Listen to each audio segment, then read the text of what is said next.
चिड़िया अपनी बेटी पिंकी और बेटा राजू के साथ एक छोटे से घर में रहती थी।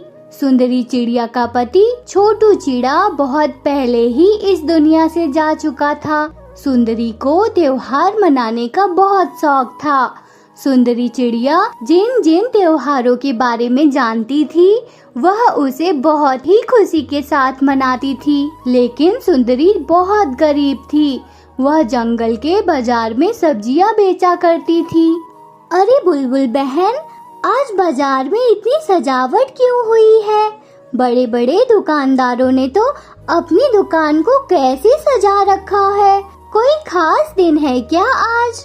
अरे सुंदरी बहन, 2-4 दिनों में गणेश चतुर्थी का त्योहार आने वाला है, इसीलिए यह सारी सजावट की गई है। बुलबुल बहन, तो क्या यह बड़े सेठ लोग अपनी दुकान में गणेश जी की पूजा कर रहे हैं? नहीं सुंदरी बहन, यह लोग तो इन मूर्तियों को बेच रहे हैं। बड़े बड़े लोग यह मूर्तियाँ खरीदकर अपने घर ले जाएंगे और उन्हें भोग लगाकर पूजा करेंगे और उनकी मनोकामना पूर्ण हो, इसलिए गणेश जी से प्रार्थना करेंगे और विसर्जन वाले दिन नदी में इनका विसर्जन कर देंगे। अच्छा बुलबुल बहन, तब तो हमें भी गणेश जी की मूर्ति खरीदनी चाहिए। अरे सुंदरी बहन, हमको बातों में लगा देख, सारे ग्राहक आगे निकलते जा रहे हैं और तुम इस गणेश चतुर्थी पर ध्यान मत दो।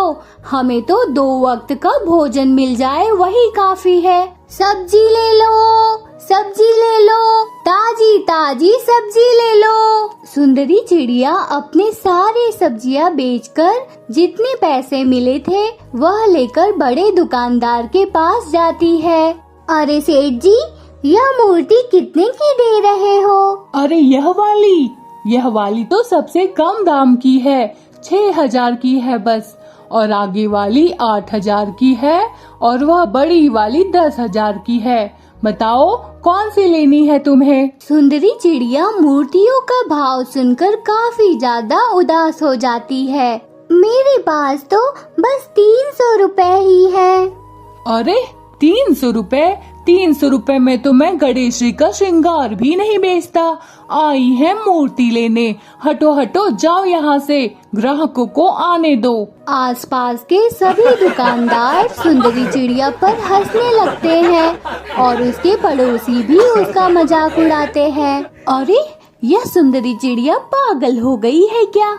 इसकी सब्जी तो अच्छे से बिक नहीं पाती और चली है मूर्तियाँ खरीदने। तुम गरीब हो, गरीबों की तरह नहीं रह सकती तो जाकर कहीं मर जाओ और ऊपर बैठकर सभी त्योहार मनाते रहना।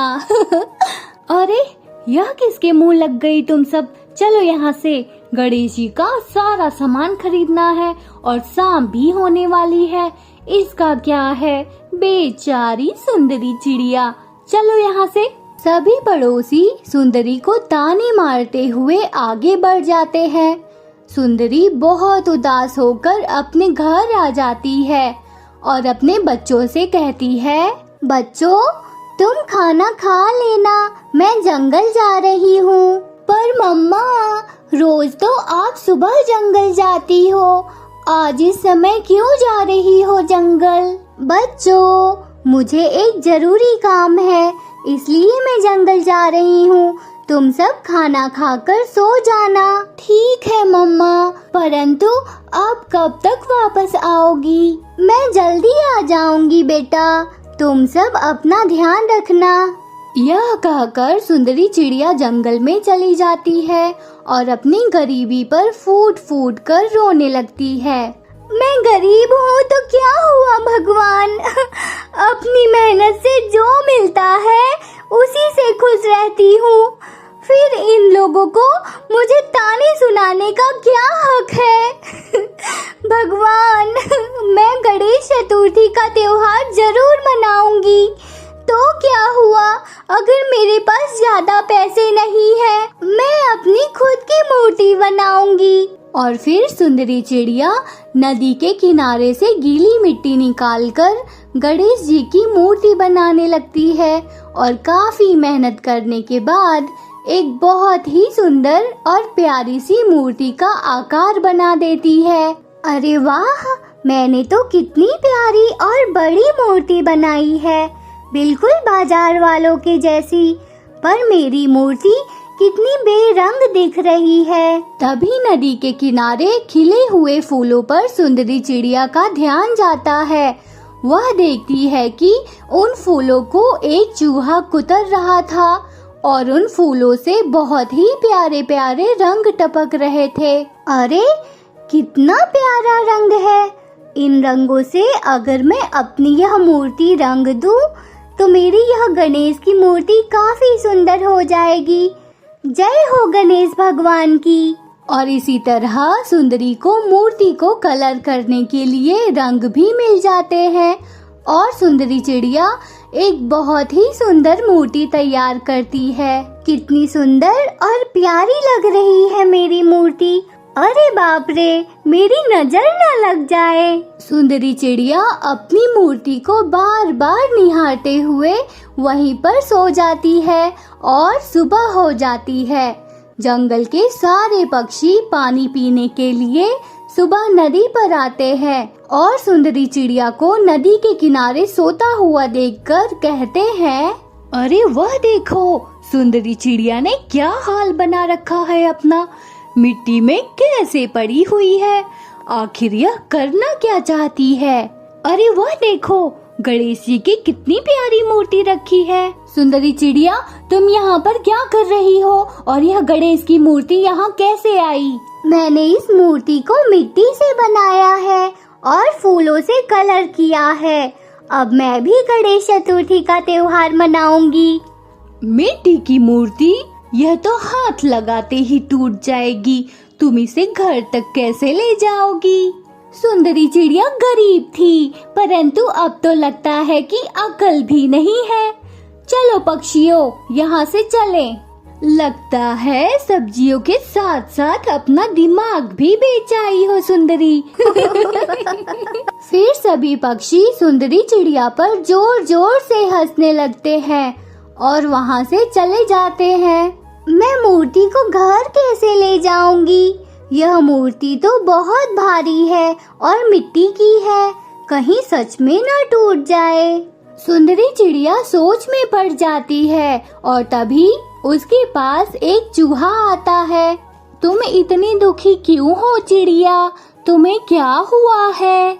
चूहे जी, मुझे इस मूर्ति को घर ले जाना है, परंतु समझ ही नहीं आ रहा कि कैसे ले जाऊं। मैं तुम्हारी मदद कर सकता हूँ, पर तुम्हें मुझे घर ले जाकर गणेश जी को भोग लगाकर लड्डू और मोदक खिलाने होंगे। ठीक है चूहे जी, पर तुम इतने छोटे से हो, इतनी बड़ी मूर्ति का भार कैसे उठा पाओगे? इसकी चिंता तुम मत करो सुंदरी चिड़िया, बस देखती जाओ। यह कहकर चूहा मूर्ति के नीचे बैठ जाता है और उसका आकार बड़ा हो जाता है और फिर वह मूर्ति को लेकर खुशी खुशी उछलते हुए घर पर आ जाता है। अरे चूहे जी, तुम इतने ताकतवर कैसे हो गए? इतनी बड़ी मूर्ति को तुमने कैसे उठा लिया? अरे सुंदरी चिड़िया, मैं तो गणपति पप्पा जी की सवारी हूँ और अपनी सवारी को उठाने के लिए मुझ में कोई ताकत नहीं आई, बल्कि मैं तो पहले से ही ताकतवर हूँ। सुंदरी चिड़िया समझ जाती है कि यह सब गणपति जी की ही कृपा है। तुम धन्य हो भगवान, जय हो गणेश जी की। और अब सारे जंगल में सुंदरी चिड़िया की मूर्ति के चर्चे होने लगते हैं। मूर्ति देखने के लिए जंगल से सभी पक्षी आने लगते हैं और ऐसे ही यह बात तोते महाराज के कानों तक पहुंचती है और वह भी सुंदरी चिड़िया की मूर्ति को देखने आते हैं। अरे वाह सुंदरी चिड़िया, क्या लाजवाब मूर्ति बनाई है तुमने। क्या तुम हमारे लिए भी ऐसी कुछ मूर्तियाँ बना दोगी? हम तुम्हें उसके बदले बहुत अच्छे पैसे देंगे। हाँ तोते महाराज, क्यों नहीं, मैं आपके लिए मूर्तियाँ जरूर बनाऊंगी। सुंदरी चिड़िया बहुत खुश हो जाती है और मूर्तियाँ बनाने का काम शुरू कर देती है।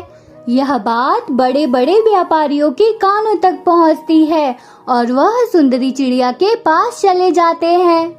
देखो सुंदरी चिड़िया, तुम सब्जी बेचती हो तो सब्जी बेचने पर ध्यान दो, हमारे धंधे में टांग मत अड़ाओ, वरना हम तुम्हारी टांगे तोड़ देंगे। क्यों भाइयों? हाँ भाइयों, हम बिल्कुल ऐसा करेंगे। इसकी वजह से हमारी मूर्ति कोई नहीं खरीद रहा है।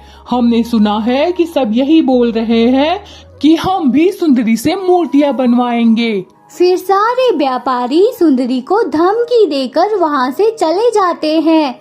सुंदरी चिड़िया सोच में पड़ जाती है कि अब उसे क्या करना चाहिए, और तभी वह तोते महाराज के पास चली जाती है और उन्हें सारी बात बताती है। तुम्हें घबराने की कोई जरूरत नहीं है सुंदरी चिड़िया, तुम आराम से नदी के किनारे मूर्तियाँ बनाओ, उन व्यापारियों को मेरे सैनिक देख लेंगे। और सुंदरी चिड़िया वहाँ से वापस चली जाती है और खुशी खुशी मूर्तियाँ बनाने लगती है। जब सुंदरी चिड़िया मूर्तियाँ बना रही थी, गोरी कवि सुंदरी को मूर्तियाँ बनाते हुए देख लेती है और बाजार जाकर उसकी शिकायत मूर्ति के व्यापारी से करती है। क्या तुम सही कह रही हो गोरी कवि? हाँ, मैंने उसे अपनी आँखों से देखा है और वह नदी के किनारे बैठकर मूर्तियाँ बना रही है। लगता है उसे हमारी बात समझ नहीं आई। अब तो उसे अच्छा सबक सिखाना ही पड़ेगा। चलो दोस्तों। सभी व्यापारी मिलकर सुंदरी चिड़िया के पास चले जाते हैं। तुम्हें कुछ समझ नहीं आया? हमने क्या कहा था? लगता है तुम्हारी टांगे तोड़नी ही पड़ेगी। अरे भाइयों, इसकी आंखें फोड़ दो। जब यह देख ही नहीं पाएगी तो मूर्तियाँ क्या खाक बनाएगी। और वह सभी सुंदरी को चारों तरफ से घेर लेते हैं और सुंदरी चिड़िया जोर जोर से रोने लगती है। भगवान, मुझे इन जालिम लोगों से बचा लो, वरना आज मुझे यह मार ही डालेंगे। हाँ, देखते हैं तुम्हें कौन बचाने आता है। अरे भाइयों, जल्दी से इसकी आंखें फोड़ दो, वरना हमें कोई देख लेगा। तभी एक व्यापारी आगे बढ़ता है। बचाओ, बचाओ, कोई तो बचाओ मुझे, हे भगवान, मुझे बचा लो। सुंदरी चिड़िया जोर जोर से चिल्लाने लगती है, पर उसकी मदद के लिए कोई नहीं आता। सुंदरी चिड़िया गणेश जी को याद करते करते अपनी आंखें बंद कर लेती है और सब कुछ भगवान के ऊपर छोड़ देती है। एक व्यापारी सुंदरी चिड़िया की आंखों को फोड़ने ही वाला था, तभी उसकी नजर गणेश जी की मूर्ति पर जाती है। गणेश जी की आंखें बड़ी बड़ी होकर खुल जाती हैं। अरे, यह क्या हो रहा है? इस मूर्ति ने तो आंखें खोल दी। गणेश जी की आंखों को खुला देखकर सभी लोग चौंक जाते हैं और वहाँ पर बहुत तेज तूफान आ जाता है और सारे व्यापारियों की जमकर खूब पिटाई होती है। सभी लोग अपाहिज हो जाते हैं और अपने प्राणों की भीख मांगने लगते हैं। सुंदरी, हमें माफ कर दो सुंदरी, हम आगे से तुम्हें कभी नहीं परेशान करेंगे। गणेश जी को रोको, उनके गुस्से को शांत करो। हे गणपति महाराज, आप शांत हो जाइए, इन्हें अपने किए की सजा मिल गई है। और भगवान, आपने हमें दर्शन दिया, मैं तो धन्य हो गई। अब मुझे किसी से कोई शिकायत नहीं है। और सारे व्यापारी भी गणेश जी से क्षमा मांगने लगते हैं। गोरी कवि भी कुछ पक्षियों को लेकर वहां पहुंच जाती है। वह तो सुंदरी चिड़िया को अधमरे हालत में पड़े हुए दिखाने लाई थी, परंतु गणेश जी को साक्षात रूप में देखकर सारे पक्षी हाथ जोड़कर माफी मांगने लगते हैं। भगवान, हम तो सुंदरी चिड़िया के हमेशा आभारी रहेंगे, क्योंकि आज उसके कारण हमें आपके साक्षात दर्शन हुए। आप धन्य हो भगवान। मेरे विसर्जन का समय होने वाला है और तुम सब लोग आगे से कभी भी किसी गरीब का मजाक मत उड़ाना। अब मैं चलता हूँ। सभी पक्षी गणेश जी को देखते रहते हैं और मूर्ति पहले की तरह मिट्टी में बदल जाती है और गायब हो जाती है। चलो पक्षियों, अब हम सबको सुंदरी चिड़िया के घर चलना चाहिए, क्योंकि गणेश जी के भोग का समय हो रहा है और फिर हम सबको गणेश जी के विसर्जन में जाना है। और सारे पक्षी सुंदरी चिड़िया के घर पर आ जाते हैं और गणेश जी की आरती गाते हैं। जय गणेश जय गणेश जय गणेश देवा, माता जाकी पार्वती पिता महादेवा। गणपति बप्पा की जय, गणपति बप्पा की जय। और सभी पक्षी आरती गाकर मोदक का भोग लगाते हैं। चलो पक्षियों, अब विसर्जन का समय हो रहा है।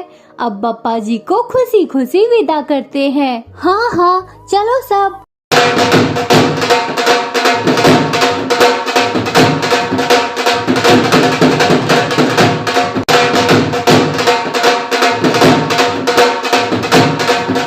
वे सब खुशी खुशी नाचते गाते गणेश जी की मूर्ति का नदी में विसर्जन कर देते हैं और सुंदरी चिड़िया गणेश जी को याद करने लगती है। हे भगवान, आप इतने दिन मेरे घर में रहे और मैं समझ ही नहीं पाई, मुझे माफ करना भगवान। जय हो गणपति बप्पा की जय। गणेश जय गणेश। तो दोस्तों, आपको हमारी कहानी कैसी लगी कमेंट करके जरूर बताइए। अगर आप भी गणेश जी की पूजा करते हैं तो कमेंट में जय गणेश जरूर लिखें। Thank you so much.